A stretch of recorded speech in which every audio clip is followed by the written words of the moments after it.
Do'stlar, hozir juda ko'pchilikning talabiga binoan ayni paytdagi futbolchilarni sport formasidan kelib chiqqan holda jahon chempionati uchun ramziy terma jamoani tuzamiz. Bir narsani eslatib o'taman do'stlar, hozir tuzajak tarkibim meni shaxsiy qarashlarimga asoslangan holda tuziladi. Endi bilasiz, jamiyat fikrlar hamrohligiga asoslangan, borjisiz xohlagan futbolchi tarkibdan tushib qolgan bo'lsa, shaxsiy e'tirozlaringizni bildirmaysiz degan umiddaman. Undan oldin shunaqangi ajoyib videolarni o'tkazib bormaslik uchun kanalimga obuna bo'ling. Unda boshladik.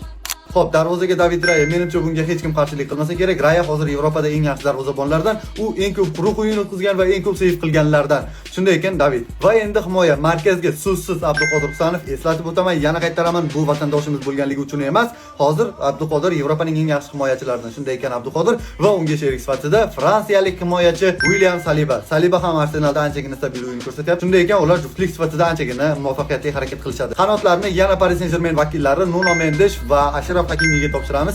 Ular o'tgan safargi o'tgan mavsumdagi holatida emas, hozirgisi ham qolganlarga nisbatan yaxshiroq. Shunday ekan ular himoyani bemalol ushlay oladi. Markaziy yarim himoyachilarga keladigan bo'lsak, birinchisi Real Madrid a'zosi Federico Valverde. Federico Valverde nafaqat oxirgi o'yinlarda, balki butun mavsumda hozir eng yaxshi davrlardan birini o'tkazyapti o'z faoliyatida. Shunday ekan Fede bu joyga arziydi va uning yoniga sherik sifatida Pedrini joylashtiramiz. Pedriga ortiqcha izoh berishning hojati yo'q do'stlar va Federico Valverde bilan undan juda ham yaxshi sherik chiqadi. Biri kurashuvchan, biri esa san'atkor. Hujumkor qanotlarga esa o'yin qanotga Lamine Yamalni qo'yamiz. Lamine Yamal bu mavsum statistika nuqtai nazaridan qolgan mavsumlardan ancha farq qilmoqda, juda ham yaxshi o'ynayapti.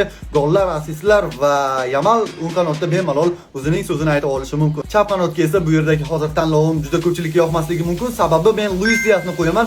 Real muxlislari Viniciusni kutgan bo'lishi mumkin, ammo Vinicius butun mavsum boshidan beri emas, oxirgi davrlarga kelib yaxshi o'ynayapti, ayniqsa Arbeloa qo'losida, lekin butun mavsum e'tiboran Luis Dias anchagina yaxshi harakat qilyapti. Statistika nuqtai nazaridan gapiradigan bo'lsak ham, u bu mavsumda 25 ta gol plus assistda qatnashdi va bizda ikkita forvard bor do'stlar, ikkita markaziy hujumchi, biri Harry Kane Bavariya a'zosi va ikkinchisi so'zsiz Real Madrid futbolchisi Kylian Mbappe. Xo'sh do'stlar, sizning tarkibga fikringiz qanday? Mana shu tarkib bo'ladigan bo'lsa, jahon chempionatida ular g'olib bo'la oladimi? Fikrlaringizni kommentariyada qoldiring.